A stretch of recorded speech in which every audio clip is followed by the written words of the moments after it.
बोलो सियापति रामचंद्र भगवान की जय। सुंदरकांड दोहा नंबर 37। सचिव वैद गुरु तीन जो प्रिय बोलई भय आस, राज धर्म तन तीन कर होय वे गही नास। सियावर रामचंद्र पत जय शरणम शंकर हरिओम जय जय सिया राम। मंगल भवन अमंगल हारी द्रबहो दशरथ अजर बिहारी। श्री राम जय जय राम, श्री राम जय जय राम। मंत्री वैद और गुरु ये तीन यदि अप्रसन्नता के भय या लाभ की आशा से हित की बात न कर कहकर प्रिय बोलते हैं, ठकुर सुहाती कहने लगते हैं, तो क्रमशः राज्य, शरीर और धर्म इन तीन का शीघ्र ही नाश हो जाता है। रावण के लिए भी वही सहायता संयोग आवनी है। मंत्री उसे सुनाकर मुंह पर स्तुति करते हैं। इसी समय अवसर जानकर विभीषण जी आए। उन्होंने बड़े भाई के चरणों में सिर नवाया। फिर वे सिर नवाकर अपने आसन पर बैठ गए और आज्ञा पाकर ये वचन बोले, हे कृपालु, जब आपने मुझसे बात राय पूछी ही है तो हे तात, मैं अपनी बुद्धि के अनुसार आपके हित की बात कहता हूँ। जो मनुष्य अपना कल्याण, सुंदर यश, सुबुद्धि, शुभ गति और नाना प्रकार के सुख चाहता हो, वह हे स्वामी पर स्त्री के ललाट को चौथ के चंद्रमा की तरह त्याग दे। अर्थात जैसे लोग चौथ के चंद्रमा को नहीं देखते, उसी प्रकार पर स्त्री का मुख ही न देखें। 14 भुवनों का एक ही स्वामी हो, वह भी जीवों से बैर करके ठहर नहीं सकता, नष्ट हो जाता है। जो मनुष्य गुणों का समुद्र और चतुर हो, उसे चाहे थोड़ा भी लोभ क्यों ना हो, तो भी कोई भला नहीं करता। काम क्रोध मद लोभ सब नाथ नरक के पंथ, सब परिहरि रघुबीर रही भजऊ भजई जय संत। सियावर रामचंद्र पत जय शरणम शंकर हरिओम जय जय सिया राम। मंगल भवन अमंगल हारी द्रबहो दशरथ अजर बिहारी। श्री राम जय जय राम, श्री राम जय जय राम। हे नाथ, काम क्रोध मद और लोभ ये सब नरक के रास्ते हैं। इन सब को छोड़कर श्री रामचंद्र जी को भजिए, जिन्हें संत सत्पुरुष भजते हैं। हे तात, राम मनुष्यों के ही राजा नहीं है, वे समस्त लोकों के स्वामी और काल के भी काल हैं। वे संपूर्ण ऐश्वर्य, यश, श्री, धर्म, वैराग्य एवं ज्ञान के भंडार भगवान हैं। वे निरामय, विकार रहित, अजन्मा, व्यापक, अजय, अनादि और अनंत ब्रह्म हैं। उन कृपा के समुद्र भगवान ने पृथ्वी, ब्राह्मण, गौ और देवताओं का हित करने के लिए ही मनुष्य शरीर धारण किया है। हे भाई सुनिए, वे सेवकों को आनंद देने वाले, दुष्टों के समूह का नाश करने वाले और वेद तथा धर्म की रक्षा करने वाले हैं। वैर त्याग कर उन्हें मस्तक नवाएं। वे श्री रघुनाथ जी शरणागत का दुख नाश करने वाले हैं। हे नाथ, उन प्रभु सर्वेश्वर को जानकी जी दे दीजिए और बिना ही कारण स्नेह करने वाले श्री राम जी को भजिए। जिसे संपूर्ण जगत से द्रोह करने का पाप लगता है, शरण जाने पर प्रभु उसका भी त्याग नहीं करते। जिनका नाम तीनों तापों का नाश करने वाला है, वे ही प्रभु भगवान मनुष्य रूप में प्रकट हुए हैं। हे रावण, हृदय में यह समझ लीजिए, बार बार पद लागहूँ, विनय करऊँ दशीष, परिहरि मान मोह मद भजऊ कौशलाधीश। मुनि पुलिस ने शेष सन कही पठियई है बात, तुरत सुमय प्रभु सन कही पाई सुअवसर तात। सियावर रामचंद्र पत जय शरणम शंकर हरिओम जय जय सिया राम। मंगल भवन अमंगल हारी द्रबहो दशरथ अजर बिहारी। श्री राम जय जय राम, श्री राम जय जय राम। हे दशीष, मैं बार बार आपके चरणों लगता हूँ और विनती करता हूँ कि मान, मोह और मद को त्याग कर आप कौशलपति श्री राम जी का भजन कीजिए। मुनि पुलिस जी ने अपने शिष्य के हाथ यह बात कहला भेजी है। हे तात, सुंदर अवसर पाकर मैंने तुरंत ही वह बात प्रभु आपसे कह दी।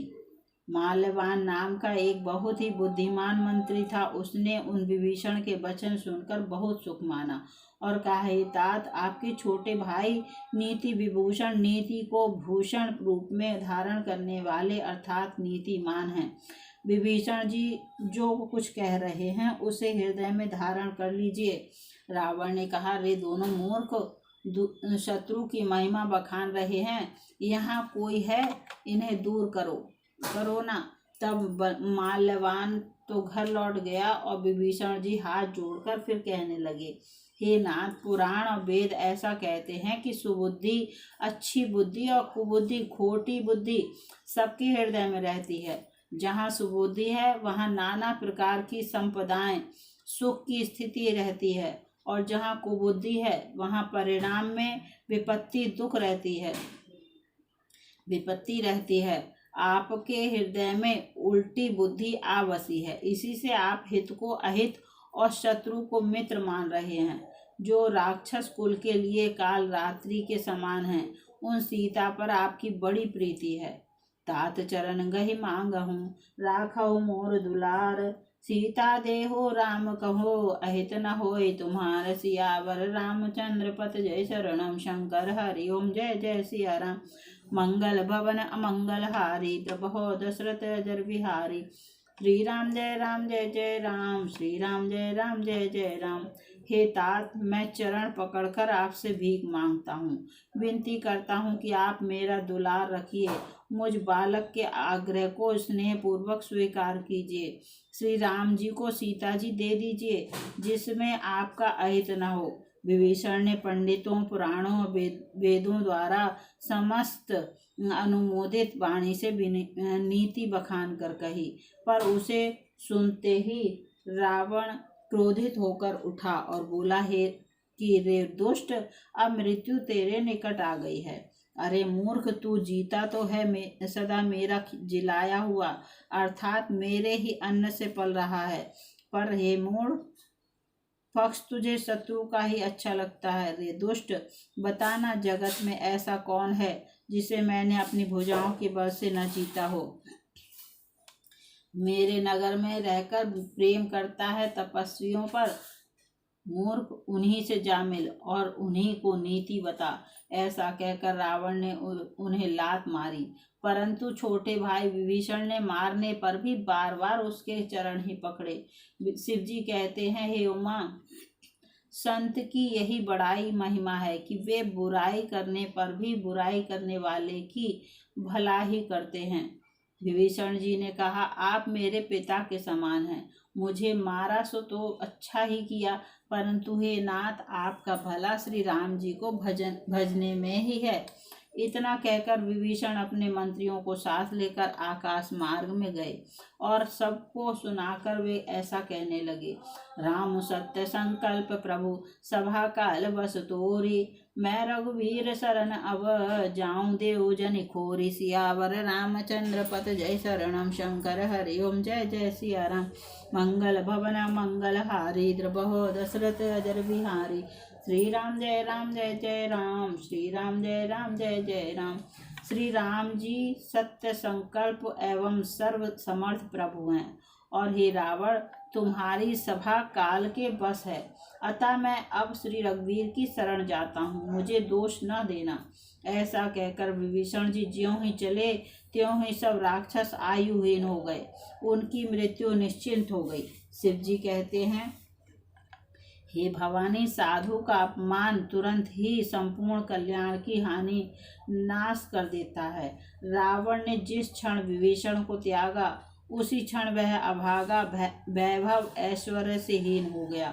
विभीषण जी हर्षित होकर मन में अनेकों मनोरथ करते हुए श्री रघुनाथ जी के पास चले। वे सोचते जाते थे, मैं जाकर भगवान के कोमल और लाल वर्ण के सुंदर चरण कमलों के दर्शन करूंगा, जो सेवकों को सुख देने वाले हैं, जिन चरणों का स्पर्श पाकर ऋषि पत्नी अहिल्या तर गईं, और जो दंडक वन को पवित्र करने वाले हैं, जिन चरणों को जानकी जी ने हृदय में धारण कर रखा है, जो कपट मृग के साथ पृथ्वी पर उसे पकड़ने को दौड़े थे, और जो चरण कमल साक्षात शिव जी के हृदय रूपी सरोवर में विराजते हैं, मेरा अहोभाग्य है कि उन्हीं को आज मैं देखूंगा।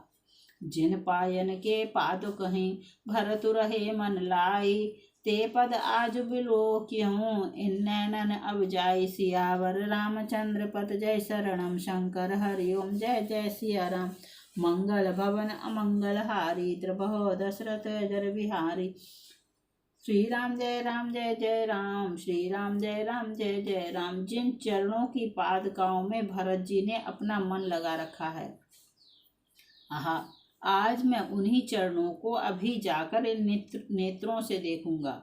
इस प्रकार प्रेम सहित विचार करते हुए वे शीघ्र ही समुद्र के इस पार, जिधर श्री रामचंद्र जी की सेना थी, आ गए। वानरों ने विभीषण को आते देखा तो उन्होंने जाना कि शत्रु का कोई खास दूत है। उन्हें पहरे पर ठहराकर वे सुग्रीव के पास आए और उनको सब समाचार कह सुनाए। सुग्रीव ने श्री राम जी के पास जाकर कहा, हे रघुनाथ जी, सुनिए, रावण का भाई आपसे मिलने आया है। प्रभु श्री राम जी ने कहा, हे मित्र, तुम क्या समझते हो, तुम्हारी क्या राय है। वानरराज सुग्रीव ने कहा, हे महाराज, सुनिए, राक्षसों की माया जानी नहीं जाती। यह इच्छा अनुसार रूप बदलने वाला छली न जाने किस कारण आया है। जान पड़ता है यह मूर्ख हमारा भेद लेने आया है, इसलिए मुझे तो यही अच्छा लगता है कि इसे बांध रखा जाए। श्री राम जी ने कहा, हे मित्र, तुमने नीति तो अच्छी विचारी, परंतु मेरा प्रण तो है शरणागत के भय को हर लेना। प्रभु के वचन सुनकर हनुमान जी हर्षित हुए और मन ही मन कहने लगे कि भगवान कैसे शरणागत वत्सल, शरण में आए हुए पर पिता की भांति प्रेम करने वाले हैं। शरणागत कहु जे तजहि, निज अनहित अनुमानी। ते नर पावर पापमय, तिन्हि बिलोकत हानि। सियावर रामचंद्र पत जय शरणम शंकर हरिओम जय जय सिया राम। मंगल भवन अमंगल हारी द्रबहो दशरथ अजर बिहारी। श्री राम जय जय राम, श्री राम जय जय राम। श्री राम जी फिर बोले, जो मनुष्य अपने हित अहित का अनुमान करके शरण में आए हुए का त्याग कर देते हैं, वे पामर शूद्र हैं, पापमय हैं। उन्हें देखने में भी हानि है, पाप लगता है। बोलो सियापति रामचंद्र भगवान की जय। सुंदरकांड दोहा नंबर 43 समाप्त।